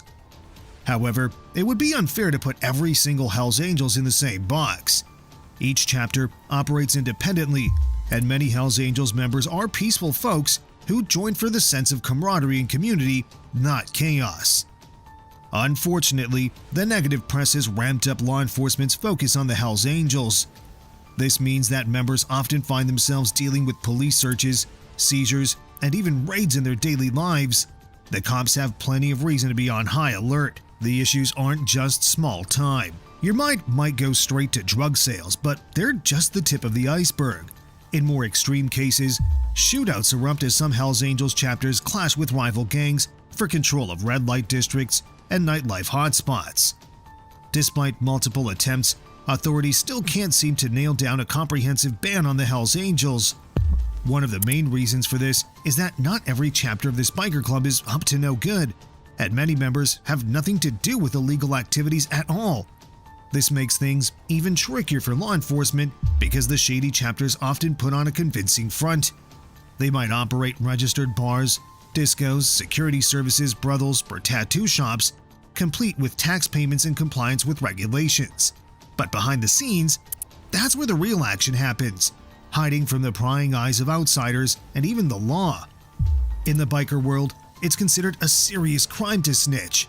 The inside scoop on these operations often comes from defectors who bravely step forward, risking everything to share what they know. The real kicker is that the Hells Angels have bounties as high as €500,000 on whistleblowers, making it clear that they want traitors silenced. Back in 2023, Frank Hanebuth, the former head honcho of the German Hells Angels, made headlines when he stood trial for his crimes in Mallorca. This wasn't just any trial. It was the aftermath of a jaw-dropping police raid that even called in the helicopters on his German estate. Halbach, who thought he could ride out on his holiday island, was eventually arrested and charged with coercion and forced sex work. He was once the big cheese for the Hells Angels in Spain, and for years, he ruled as one of the most powerful figures in the European Hells Angels scene, running a network of brothels, dance clubs, and cinemas across Germany. At times, he even had a decent reputation in the media, seen as a respectable member of the Brotherhood. A Perth father whose son has been sentenced to death in Thailand is pleading for his life tonight. How does a small-time hotelier get caught in a billion-dollar web of bikers, betrayal, and danger? Meet Luke Cook, a FIFO caterer who plunged into the criminal underworld and couldn't climb out. On November 14th, 2018, he and his wife faced the death sentence in a Thai courtroom. The crime? A $300 million meth smuggling plot. So how did Luke get tangled in this mess? Today we're uncovering the story of the man who lost $300 million worth of Hells Angels drugs, chasing Wayne Schneider. The story begins with the ultimate game of cat and mouse, and Wayne Schneider, the infamous Hells Angels outlaw, was the #1 target. Schneider's name popped up in police records 375 times, with 8 arrest warrants hanging over his head. But did that stop him? Not for a second. Then came 2012, when the cops were closing in, hunting down his secret meth labs in Sydney's suburbs of Narellan and Catherine Fields. But just as they were about to move in, Schneider made his move. 2 days before the raid, he vanished, booked a flight to Thailand, and left the cops in the dust. Fast forward 2 years, and Schneider's not alone in Thailand. This is where Antonio Bato entered, who was another Aussie criminal on the run. Bato had fled Australia after getting tangled up in the unaliving of 25-year-old Dylan, slain over a debt tied to Bato's underground fight club. Bato's cousin, Diego Carbone, was supposed to escape with him, but a last-minute flight hiccup kept Diego grounded. The cops swooped in and snatched him up, sentencing him for Dylan's fatal attack. Now, while Diego rotted in a cell, Bato wasn't playing it safe. Instead of going straight, he dove right back into the criminal world. And who does he bump into? None other than Wayne Schneider. Back in their Sydney days, they were partners in crime, and now in Pattaya, they picked up right where they left off, forming a dangerous, high-stakes duo. But as the saying goes, crime makes strange bedfellows. Fueled by greed and ambition, their partnership soon took a dark turn, ending with one of them slain and the other staring down a death sentence. So, what went wrong? What turned these old partners in crime into deadly enemies? Well, to understand all of that, it's important to go into a bit of a backstory, where Luke Cook comes in. You see, in Pattaya, there was a gym with a secret, Tony's Gym. Behind its normal workout routines, a shady underworld connection was brewing, and it was about to pull in Luke Cook, a family man and bar owner, into a wild scheme worth $300 million in meth. But how did this happen to an ordinary guy with 2 kids? Luke, who worked offshore and ran a small bar and guest house, wasn't expecting trouble. Then along came Antonio Bato, renting a top-floor room and sparking up what seemed like a harmless friendship. But soon, Bato and his pal Wayne Schneider were regulars. They were often seen hanging out at Tony's Gym, along with their Aussie buddy, Douglas Shoebridge, a man with his own taste for the underground. As the drinks flowed, Luke opened up about his money struggles. That's when Schneider spotted the perfect opportunity. With a promise of $10 million, all Luke had to do was help Schneider smuggle half a ton of meth from China into Thailand. For Luke, it seemed like a fast way out of financial disaster. But soon, what looked like an easy fix would spin into a heart-pounding game of crime, planning a heist. It was a moonless night on the South China Sea in 2015, a perfect cover for a shady deal. Luke Cook, a guy who usually sold boats and yachts, was sailing into international waters for something far darker. The mission seemed simple: make the exchange, smuggle the goods into Thailand, and slip back to shore without a trace. As Luke reached the meeting point, a Chinese trawler emerged from the darkness, carrying a mysterious cargo meant for one of Luke's yachts. But this was no ordinary haul. This load belonged to none other than the Hells Angels. The exchange was quick. Luke took 4 yellow sacks, each holding $300 million worth of meth. His route back led him toward the Satudarah district in Chonburi province. But the night's silence shattered when a border patrol yacht closed in. In a panic, Luke tossed the bags into the ocean and disappeared into the night. But those bags carried the Hells Angels' fortune, bound for Australia, and now Luke owed a debt like no other. Pulled in by the promise of hidden riches, Douglas Shoebridge soon found himself tangled in Luke Cook's scheme. When Border Patrol forced Cook to dump those precious yellow sacks overboard, he needed a way to get them back, fast. So, Cook spun a wild story. He'd lost some gold in the ocean. Shoebridge, a pro diver with a nose for adventure, was all in, diving headfirst into murky waters for what he believed was a fortune. But hours into the search, Cook's shaky mask began to slip, his words slurred, and in a haze of desperation, the truth spilled out. This wasn't gold, it was ice. Furious at being tricked, Shoebridge's anger boiled over. At the same time, their half-ton stash had vanished, and with every second, the threat from Schneider and his network grew sharper. Soon enough, the name Antonio Bato crept back into their lives. Meanwhile, Wayne Schneider, back at his aptly named clubhouse, Angel's Place, heard of the disaster. His reaction was icy.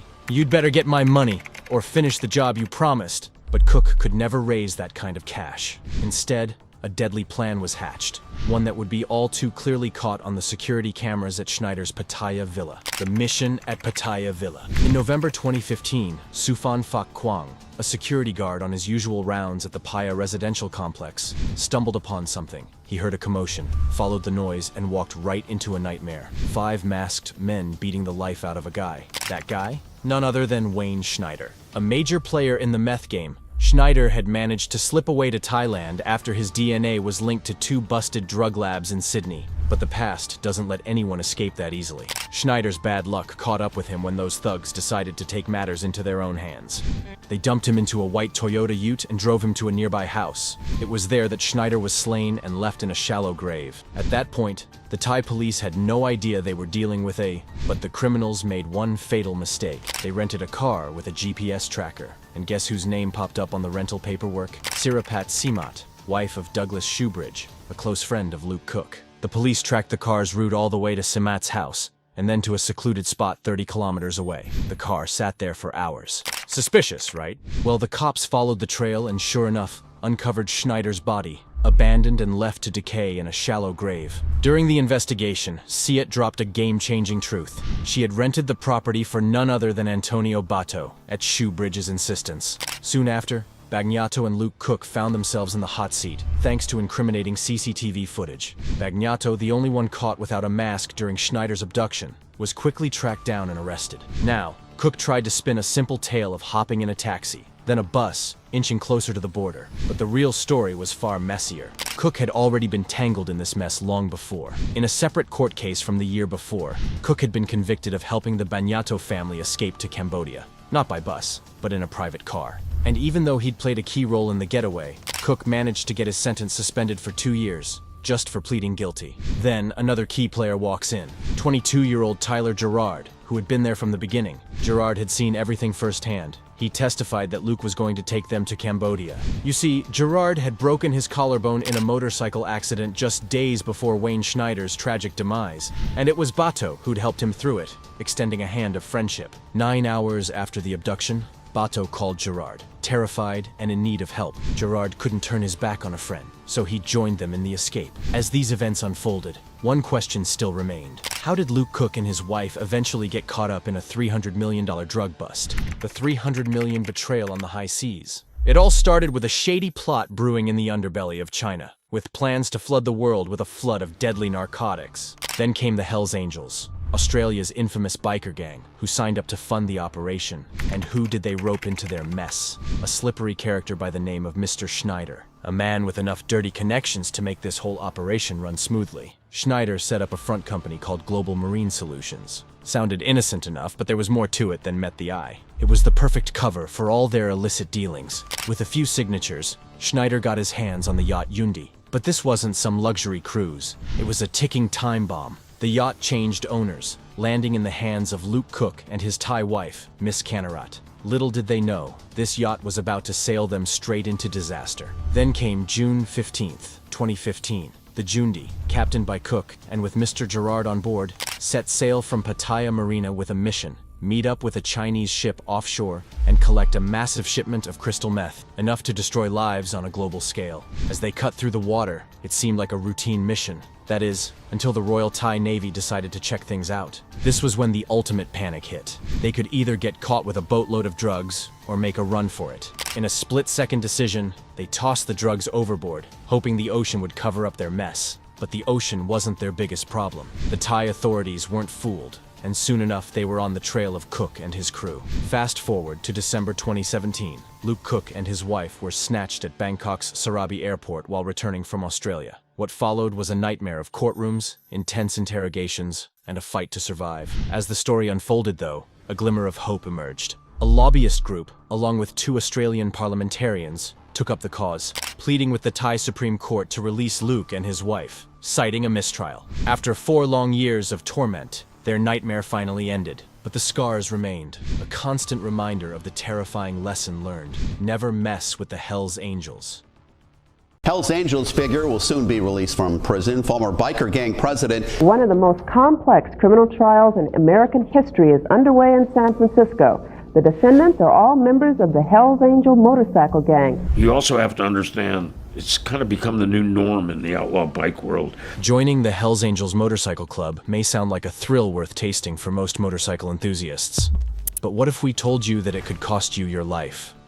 Spending your time defying societal norms might sound fun, but there's a lot of messy stuff that comes with it.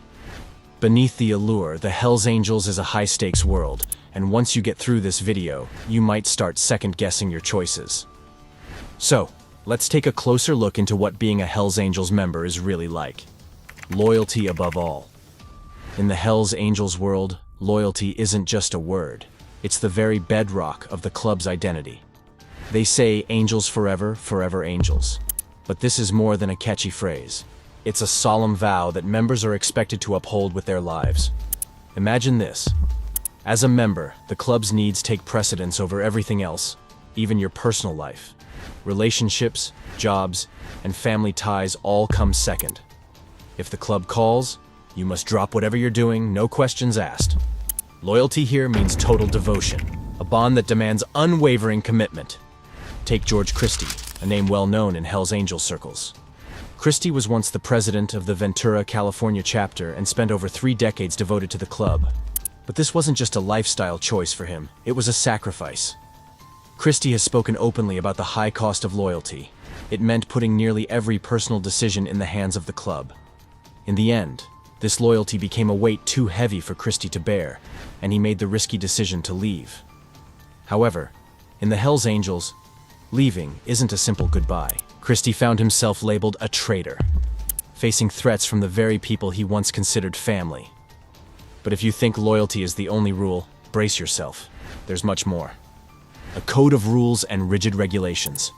For a group known for its rebellious, free-spirited image, you might be surprised to learn that the Hells Angels live by a strict code of rules, possibly stricter than any corporate office you've ever seen. Every club meeting follows Robert's Rules of Order, a procedure originally intended for military use to maintain structure and respect. That's right. In this rebel world, order and decorum are enforced with an iron fist. Speaking out of turn, that's a $100 fine, no exceptions. Members are expected to stay quiet, orderly, and respectful during these gatherings. Quite the contrast for a group that thrives on breaking societal norms. And it doesn't stop there. As a member, you're required to own and maintain a Harley-Davidson, the unofficial motorcycle of the club. But the real symbol of loyalty, it's the famous Hells Angels vest. This isn't just some piece of club attire, it's a sacred badge, an emblem of unity and loyalty. If you're ever in a situation with law enforcement, say you're getting arrested, you're expected to hand your vest over to another trusted member. That vest must be protected at all costs. One story that illustrates this is the case of Sonny Barger, a founding member of the Hells Angels. After a severe crash, Barger's first priority wasn't his own injuries, it was making sure his vest was safe. To him, the club's emblem was more valuable than his own well-being. But what happens if a member breaks these sacred rules? The consequences are shocking. Severe consequences for breaking the code. There is no tolerance for rule-breaking in the Hells Angels. The penalties for a severe breach are brutal, but for minor offenses, members are usually fined. For example, tattoo removal is a punishment reserved for those who dishonor the club. However, leaving the club without its blessing is especially risky for members. Anthony A.J. Elwood learned the hard way. He had been accused of betraying the Hells Angels, and after that, he was severely beaten and threatened by those that once were his brothers. But what if we told you that fellow members weren't the only ones who would be after you? Life in the spotlight of law enforcement. When you join the Hells Angels, you're signing up for the daily scrutiny of law enforcement as well. Authorities across the world see the Hells Angels as more than just a motorcycle club. They consider it to be an organized crime group. So it's a top priority for the FBI and Interpol to keep tabs on their members, whether they're at the lowest ranks or not. Every part of a member's life is affected by this surveillance. Even run-ins with the law are big issues just because of the club. Feeling the pressure from within the club? That's one thing. But to have the weight of law enforcement breathing down your neck at every turn? That's a whole other level of stress, personal sacrifice. The story of Mohammed Khoder. Imagine having 2 full-time jobs that demand every minute of your day and night. That's exactly how Mohammed Khoder, a former Hells Angels member from Melbourne, Australia, describes his time in the club. For Khoder, being in the Hells Angels was a relentless, all-consuming lifestyle. He was on call around the clock, ready to jump at a moment's notice whenever the club needed him. Whether it was answering calls or carrying out tasks from higher-ranking members, Khoder was always expected to prioritize the club. Personal life? There wasn't much room for that. He lived with the constant pressure of knowing that any moment he could be called upon to drop everything with no questions asked. Relaxing was out of the question. For Khoder, these unyielding demands showed how deeply the Hells Angels expect their members to commit. Family, relationships, and even personal health come second to the club's needs. After years under this weight, Khoder made the difficult choice to leave. But that decision came with its own dangers. Still, there's another story worth looking at. The rise and fall of George Christie. Now, George Christie's story paints an even more complex picture. Once the president of the Ventura, California chapter, Christie was a prominent figure who helped bring the Hells Angels into the public eye. He even participated in events like the 1984 Olympic torch relay, showcasing the club's presence on a global stage. But, as the club's influence expanded, so did internal rivalries and political conflicts. Christie watched as the close bonds within the club began to fray. Friends turned into foes, and power struggles became a regular part of club life. Even Christie, a high-ranking leader, wasn't immune to these conflicts. Eventually, he found himself on the receiving end of accusations, forcing him out of the very brotherhood he once led. Accusations of being a government informant further complicated things for Christie, marking him as untrustworthy in the eyes of former allies. His story is a stark reminder of how quickly loyalty can shift within the Hells Angels. In a club known for loyalty, it's sobering to see how easily members can be cast aside. The challenge of leaving. The Hells Angels motto, "Once an angel, always an angel," isn't just a catchy phrase. It represents a commitment that members carry for life. But what happens if a member wants out? Leaving is no simple task. It's often seen as betrayal, and former members are rarely allowed to just walk away. For instance, James "Slick" Wilkinson, a former Hells Angel, found that even after he left, he couldn't truly escape his past affiliations. Wilkinson constantly looked over his shoulder, knowing that his former brothers might still be watching. This lingering threat reveals a harsh truth. For many, leaving the Hells Angels doesn't mean freedom. It's simply the beginning of a new kind of vigilance. Wilkinson's experience is not unique. Many former members report feeling haunted by their time with the club, their past ties casting a shadow over their future. Walking away from the Hells Angels often means entering a new phase of life where paranoia and caution become daily companions. The illusion of outlaw glamour. Movies, TV shows, and popular culture often glorify the Hells Angels, painting an image of freedom and defiance. Who wouldn't want to live by their own rules, outside of society's expectations? But as stories from former members reveal, the reality is far from the idealized image we see on screen. For many members, the risks are immense. Life in the Hells Angels is a high-stakes game, where legal battles, strict rules, and the constant threat of violence are all part of the package. Members attend frequent gatherings, are expected to stand by the club in court, and sometimes face physical confrontations with rival groups or even law enforcement. Sure, there's camaraderie and brotherhood, but that's often overshadowed by the relentless pressure and risks of this lifestyle.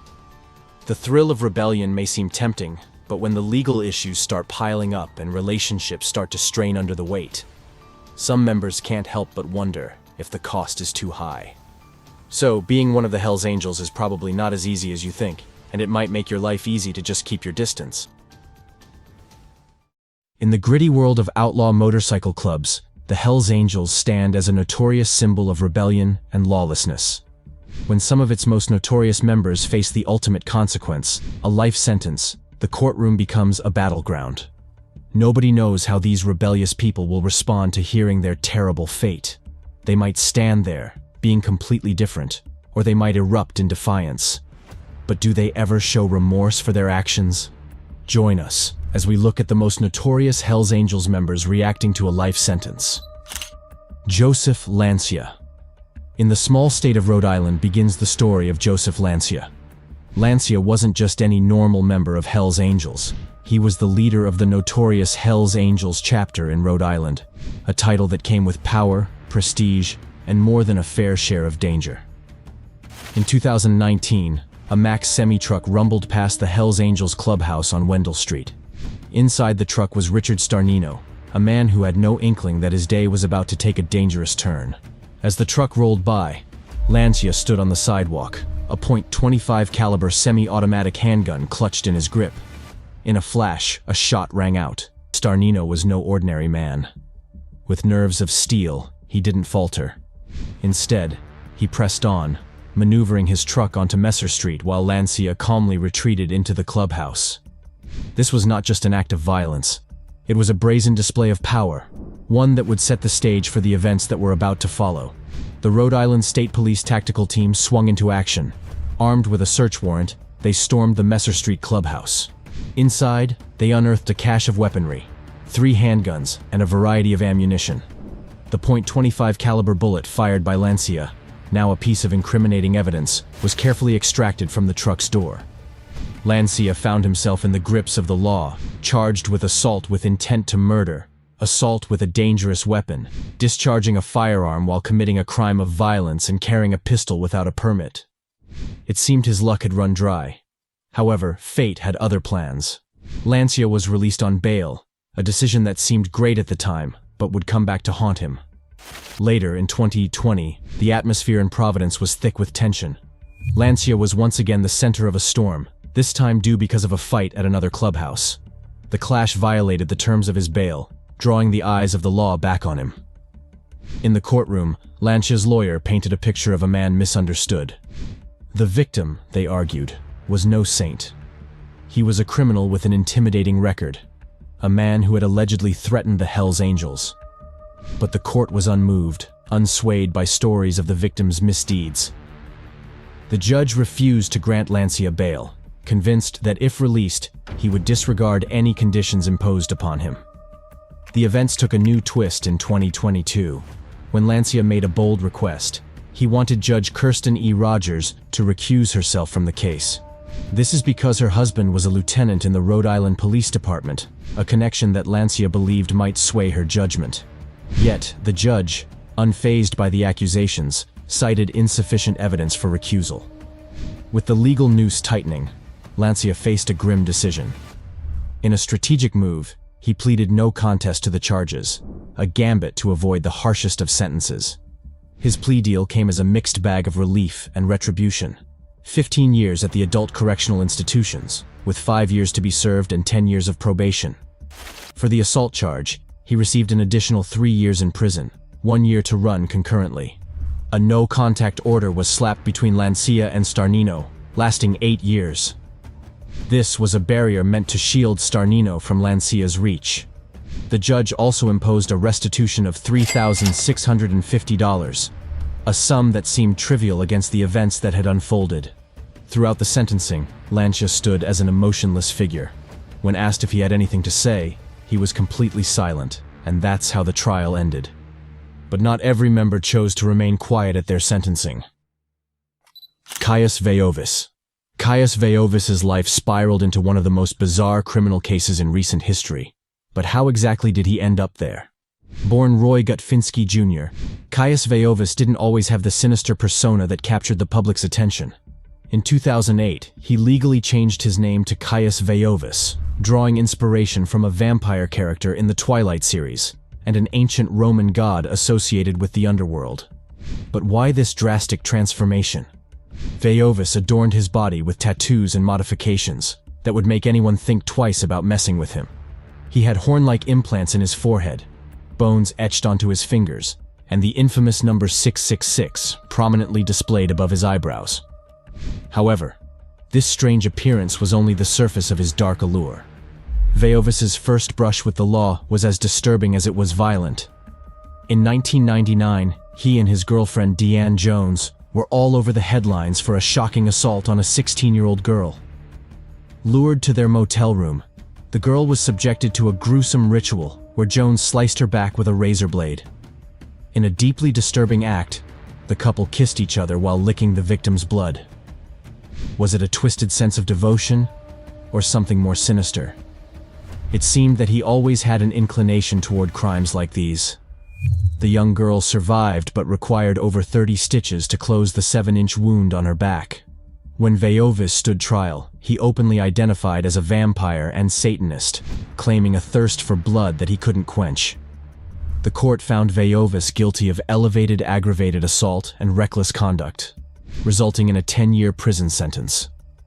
But he only served 3 years before being released, and he was out in the world, ready to commit his next crime.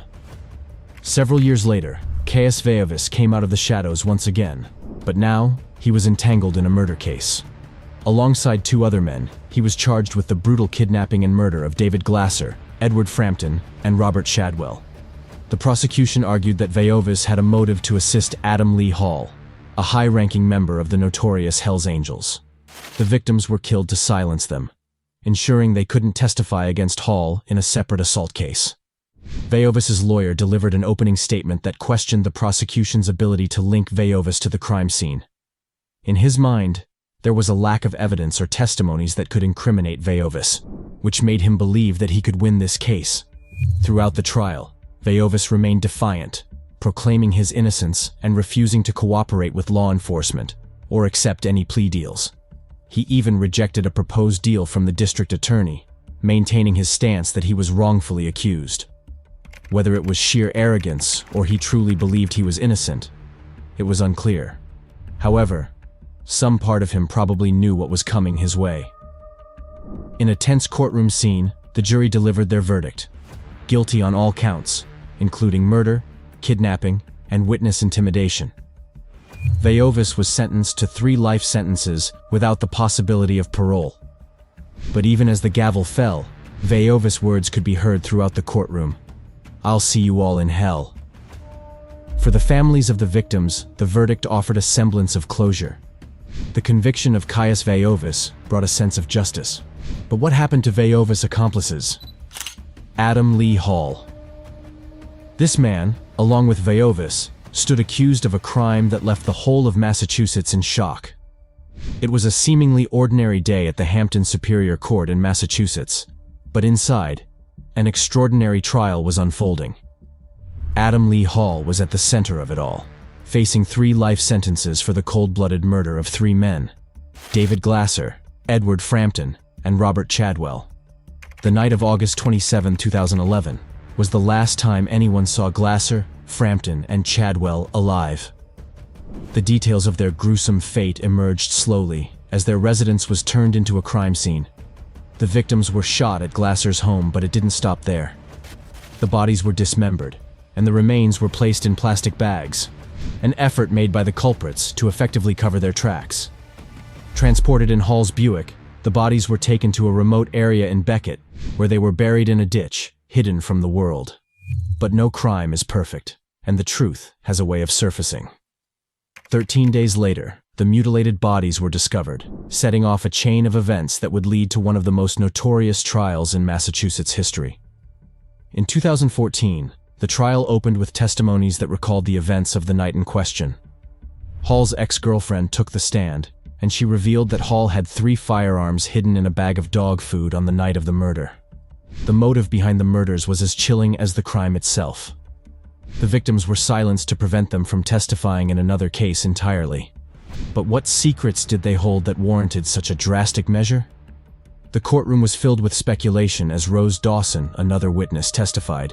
She recounted a morning visit from Hall, who allegedly sought her help to buy bleach and clean his Buick.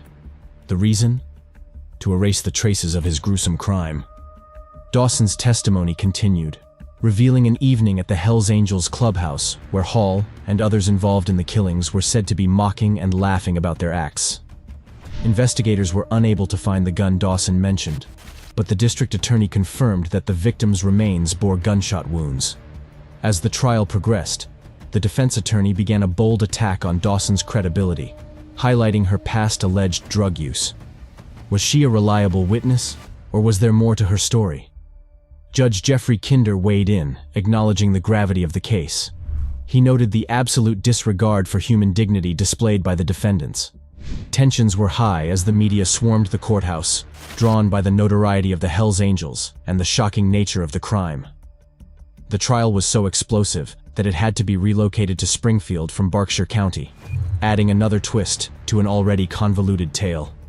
Hall's defense argued that he was innocent, a victim of circumstance targeted for his association with the Hells Angels. But would the jury buy this narrative? As the jury delivered their verdict, the courtroom was tense. Hall was found guilty of first-degree murder, though not of kidnapping. Hall's fate was sealed. 3 consecutive life sentences without the possibility of parole. Justice, it seemed, had been served. Yet the verdict left many questions unanswered. Robert Chadwell's sister expressed a sense of emptiness, a void that could never be filled. "There are questions that I have that only he can answer," she said.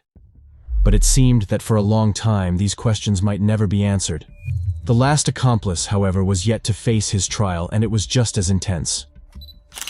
David Chaloo.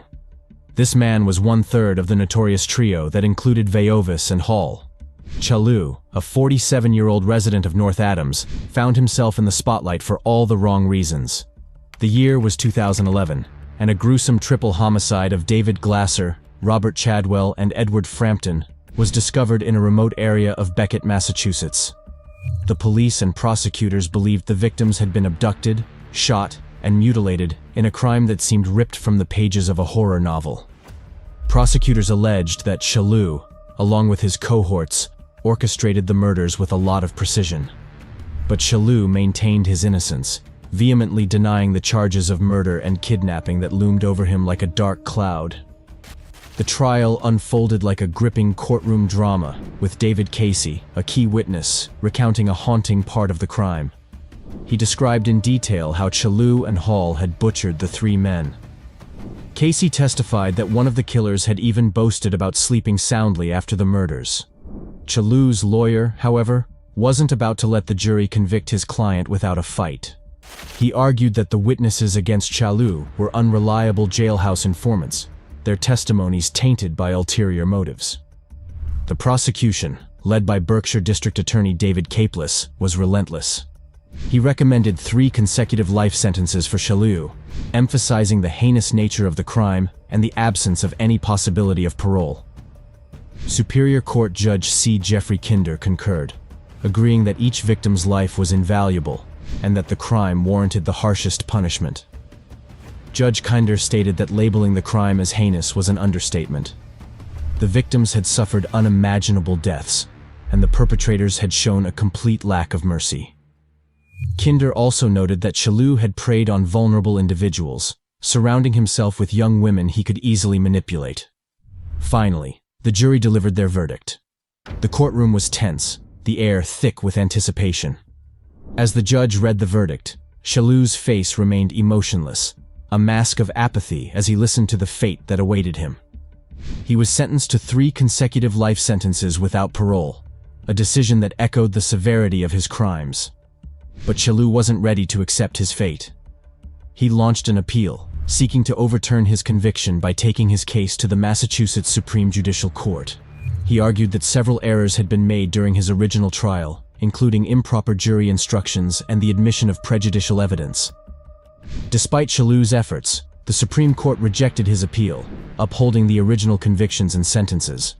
the court found that the verdicts of murder in the first degree were consistent with justice, dismissing Chaloo's claims of trial errors.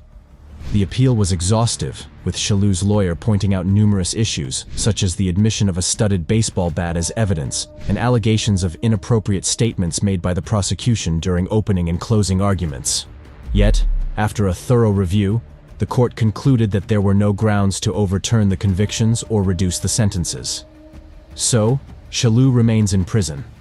Now, if you think this was bad, let's look at one of the most influential figures within Hell's Angels facing the consequences of his actions. Richard DeVries. DeVries, known as the reputed president of the Las Vegas chapter of the Hell's Angels, found himself facing several different felony charges, including racketeering, in October 2020. Along with 7 others, he stood accused of planning a series of violent acts that rattled the city. The charges against them stemmed from a dramatic shooting incident on a Henderson highway in May. The legal accusations included conspiracy to commit murder, attempted murder, battery, and discharging a firearm into an occupied structure, with some charges even carrying enhancements for promoting a criminal gang. Prosecutors painted a very clear scene. Courtroom, evidence was stacked up against DeVries. Witnesses claimed that the Hells Angels had been seen near a Harley-Davidson dealership in Henderson moments after the shooting. An anonymous video showed 3 men dressed in Hells Angels gear approaching the Vagos group, one clutching an unidentified object in his left hand just before shots rang out. Police scoured the highway, collecting bullet casings that stretched over a mile, piecing together a chaotic timeline of the events. But here's where the story gets murky. Despite the police's detailed account, it remained uncertain whether the Vagos had fired any shots or if all the injuries were due to gunfire. 2 individuals were critically wounded, their lives hanging by a thread in the hospital. During the initial hearing, Judge David Gibson Sr. believed that there was clear and convincing evidence that these defendants were a danger to the community. DeVries was initially arrested alongside Stephen Allo and Russell Smith, identified as Hells Angels prospects. But unlike DeVries, the prospects were released on bail after shelling out a hefty $75,000 each. The legal net tightened around the Las Vegas Hells Angels chapter, with prosecutors alleging they operated as a criminal syndicate for over 3 years. DeVries was depicted as the mastermind, directing, supervising, and financing the organization. He allegedly incited violence to climb the ranks within the Hells Angels and target members of the rival Vagos Motorcycle Club. Yet, the defense argued passionately, claiming the Hells Angels had not been officially deemed a criminal gang by any Nevada jury. But as the courtroom drama unfolded, District Judge Tierra Jones denied a motion to recall DeVries' arrest warrant, ordering him into custody with bail set at a staggering $250,000. In the end, DeVries, like many other Hells Angels members, showed little emotion, maintaining a stoic demeanor as the legal storm raged around him. For now, he remains behind bars, awaiting his next court date, his future as uncertain as the desert winds that whip through Las Vegas. Whether DeVries will find a way out of this web remains a mystery, one that only time will unravel.